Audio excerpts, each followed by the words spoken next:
আসসালামু আলাইকুম ওরহমতুল্লাহি ওবরকাতু।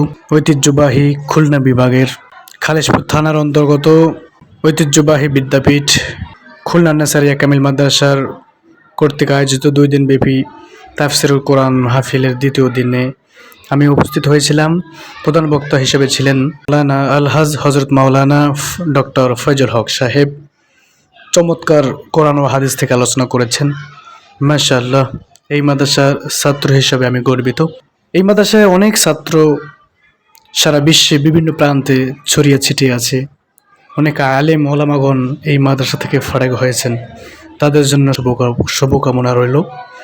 আলহামদুলিল্লাহ, শুক্রিয়া মহান সেই রবের প্রতি যিনি আমাদেরকে কোরআন ও হাদিসের আলোকে আমাদের জীবনকে আলোকিত করিয়ে দিয়েছেন।